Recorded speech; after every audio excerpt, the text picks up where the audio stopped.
You skipped breakfast because someone said it would burn more fat. You forced yourself through the cravings. You even cut dessert, but somehow your energy still crashed by noon. Your waist kept growing, and every healthy habit felt like it was working against you. If you've ever stared at the mirror wondering why your body refuses to cooperate, you're not lazy, you're not weak, and you may have been fighting the wrong enemy all along. Most people blame sugar itself, but here's the part nobody talks about. The real damage often begins after the sweetness is gone. Every time your blood sugar shoots up and crashes back down, your cells receive a message. Not once, not occasionally, every single day. A message that quietly changes how your body stores fat, repairs itself, and even ages. And most people never realize it's happening until years later. Stay with me, because this changes everything. Imagine living in a city where the power grid surges every few hours. Lights flash. Machines suddenly run at full speed. Then everything goes dark before recovering again. At first, nothing seems broken. Months later, the electrical system starts failing. That's remarkably similar to what repeated blood sugar spikes do inside your body. Not because sugar is evil, because your biology is trying to protect you. Here's the critical thing to understand. When blood sugar rises, your pancreas releases a hormone called insulin. Think of insulin as the city's traffic officer. Its job is simple. Move glucose out of your bloodstream and into your cells where it can be used for energy. Without insulin, glucose keeps circulating, damaging tissues that were never designed to handle constant exposure. Your body isn't making a mistake. It's doing exactly what it evolved to do. The problem begins when that emergency response becomes your normal routine. Breakfast spikes it. The afternoon snack spikes it again. Sweet coffee, fruit juice, refined cereal, late-night desserts. Your cells stop experiencing calm. They live in constant metabolic rush hour. Researchers at institutions like Harvard have spent decades studying how these repeated surges affect long-term health. Again and again, they found the issue wasn't just one large meal.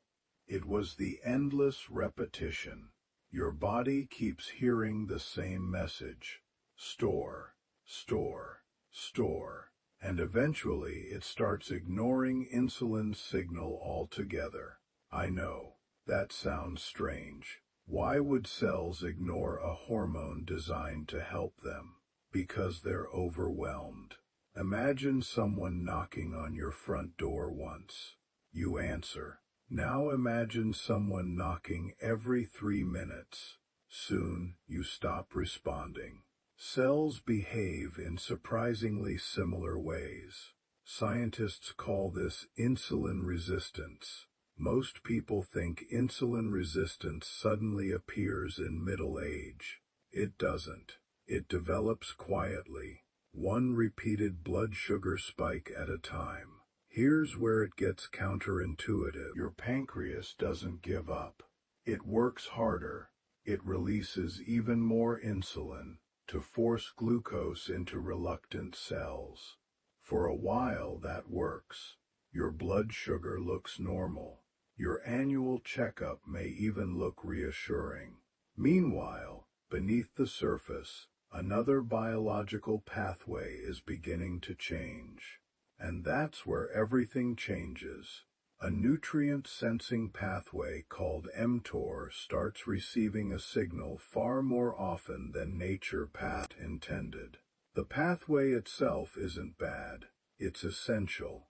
It helps build muscle, repair tissue, support growth.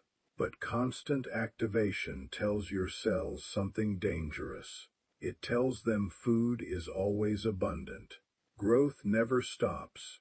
Repair can wait. And that's exactly where researchers began uncovering something that connects blood sugar, aging, weight gain, and cellular health in a way almost nobody expects. Because once mTOR keeps hearing that endless signal, something equally important slowly starts going silent. Something equally important slowly starts going silent. That process is called autophagy. If mTOR is the construction crew, autophagy is the cleanup crew. In 2016, Nobel Prize winner Yoshinori Ohsumi helped bring worldwide attention to this remarkable recycling system. Instead of building something new, autophagy removes damaged proteins, worn-out cell parts, and biological debris before they become bigger problems. Here's the part nobody talks about. When your blood sugar spikes over and over, insulin stays elevated more often.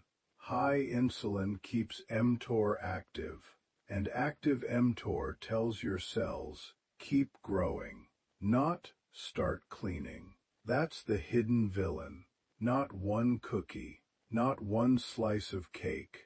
It's the habit of spending your entire day bouncing from one blood sugar spike to the next, never giving your cells enough quiet time to repair themselves. Your body wasn't broken.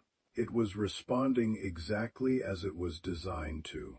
The surprising part is, you don't have to eliminate every carbohydrate. You have to change the signals your body receives. Here's what changes everything. Start with your morning. Instead of fruit juice and sugary cereal, eat a breakfast built around protein and fiber.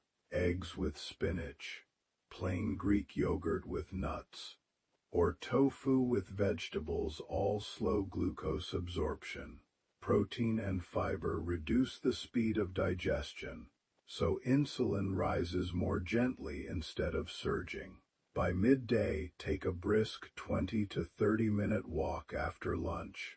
It sounds almost too simple, but contracting muscles pull glucose out of the bloodstream, reducing the amount of insulin your body needs. Your muscles become another doorway for blood sugar, easing the pressure on your pancreas. Here's where it gets counterintuitive. You don't need to fear fruit. Pair it with healthy fats or protein. An apple with almonds or berries with unsweetened yogurt slows the glucose rise compared with eating fruit alone.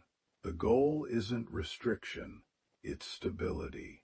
As evening approaches, finish your final meal at least 2 to 3 hours before bed whenever possible. Why? Because your body shifts into repair mode during sleep. Giving digestion time to settle helps insulin fall, creating a better environment for overnight cellular maintenance. Then protect your sleep. Keep bright screens low during the last hour before bed, and aim for 7 to 9 hours of consistent sleep. Better sleep helps regulate cortisol, a stress hormone that can raise blood sugar and make insulin work less effectively the next day. None of these steps works because it's a magic trick. They work because each one sends the same biological message. You're safe. Energy is available. Now you can repair. And here's the beautiful part. These signals stack. One balanced breakfast won't transform your metabolism. Neither will one walk. Neither will one good night's sleep. But repeat them day after day, and your cells begin receiving a completely different story. Blood sugar becomes steadier. Insulin spends less time elevated. Repair has room to return. Small biological wins compound into changes you can actually feel. Most people spend years trying to overpower their bodies. The real breakthrough comes when you start working with them instead. And here's a question worth holding on to.